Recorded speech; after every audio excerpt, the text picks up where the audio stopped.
Guam is at a crossroads. On one hand, we have Bill 59, a bill to give bondholders even more security than they already have.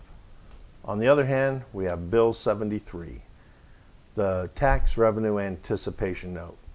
This Bill 59 is the bomb, Bill 73 is the trigger, and if these bills get passed in the 34th legislature,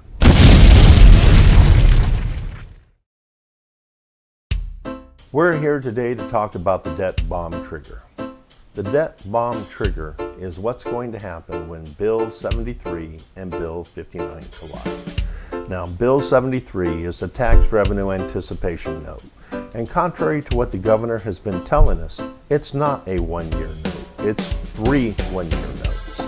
So that makes it a long-term loan, not a short-term loan. And contrary to what the governor has been telling us, the proceeds and fees and interest will be paid out of the general fund, not Section 30 funds. There's another problem with these notes as well. There's a 10% administration fee on each note. So 3 notes, 3 fees. But there's another problem as well. When you take out the fees, that leaves only $67.5 million for refunds. Considering we have $140 million a year in refunds, we're going to be short $79 million for refunds, even if we take out the loan. So if we couldn't pay the tax refunds without the loan, how are we going to pay the tax refunds and set aside money for next year with the loan? That's the $64,000 question. Right now, our refund payments are far behind the pace that was set last year because the government hasn't set aside money or done the hard things necessary to reduce operating expenses. So we, in essence, are getting a $75 million payday loan.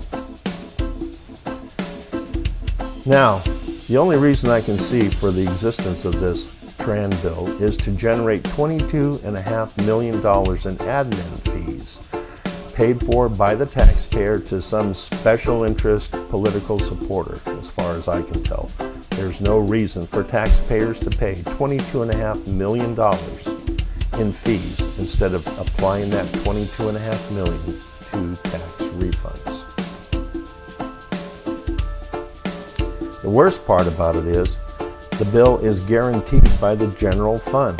The language of the bill specifies that payment, interest, and fees will be paid out of the general fund. And if that wasn't enough, these notes can be converted to general obligation bonds.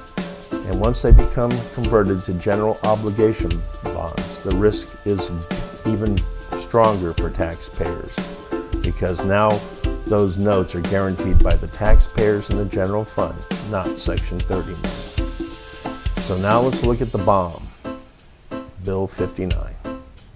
Already, we have given bondholders collateral with the business privilege tax payments, but giving them more credit, reaching into the general fund, that's the same thing that happened for Puerto Rico.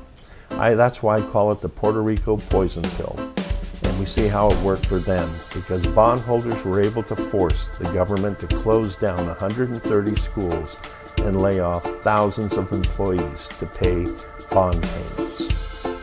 And now Puerto Rico still is in a debt crisis, and the Federal Control Board has announced a series of recommended cuts, beginning with closing an additional 300 schools. On top of closing an additional 300 schools, the board is recommending that 75% of public agencies be closed as well.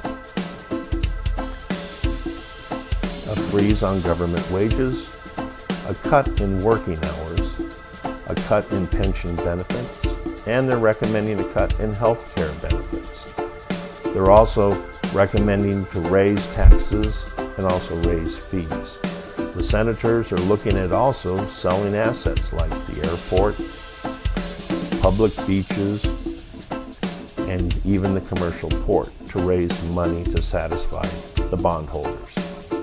And now Calvo wants an urgent vote on this $75 million loan so that he can pay tax refunds in days instead of months. The only reason I can think of is that his financial house of cards is beginning to tumble. We have operational deficits in excess of $100 million. All the agencies are in arrears on paying their bills. We're looking at another deficit for 2017. And this bill basically is taxpayers bailing out the governor from his bad policies. So what happens when the governor is forced to write that $75 million check to the financial institutions off island and it doesn't clear?